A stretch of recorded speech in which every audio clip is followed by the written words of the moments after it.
Thanks for visiting the patient and the weather today. I'm meteorologist Al Peterlin, and this is a weather report with weather health impacts for August 11th, 2026.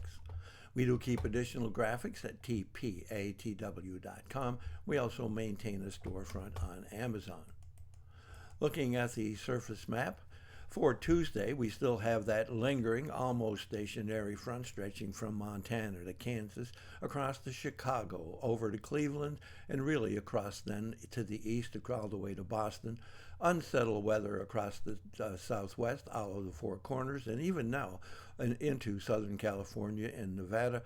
Little bit of unsettled weather right along the Dakotas or the Canadian border, but the most focused activity is in the Ohio Valley.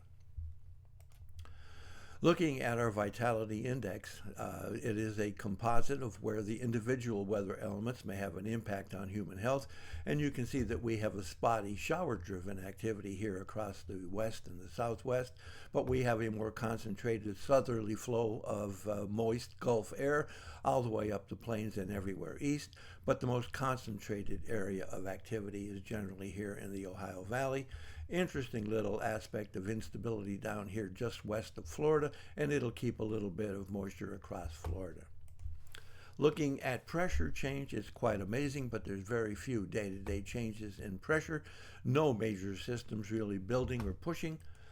It's interesting, but temperature change also, again, we're warm, stuck in the hot doldrums of midsummer, and you can see that it's really storminess that will change the temperatures either up or down, and again, we're focused at the Ohio Valley. Looking at the change in dew point temperatures, you'll see that we are pushing more moisture all the way across the southwest and the south, even to the California area. A little bit of lowered moisture or dew point temperatures here in the northern Rockies, and then again on the Canadian side of New England. Vapor pressure really is showing the same kind of thing with just spotty increases in vapor pressure across the south and southwest, a little bit of decrease in vapor pressure here behind that activity going on in New England. Instability, again, focusing in the area we've been talking about here in the Ohio Valley, always with the monsoons in the southwest, and here's that little bit of instability down off the southwest coast of Florida. Looking at the change in oxygen availability, you can see that we're having spotty risk of migraine across California, much of the Four Corners, but rather significant here across Nevada. The second most potent area of migraine risk, again, as we've been saying throughout, the Ohio Valley from Indiana, Michigan, Ohio into western Pennsylvania, and upstate New York. Looking at the asthma and arthritis risk, rather minimal, but here across Nebraska, significant.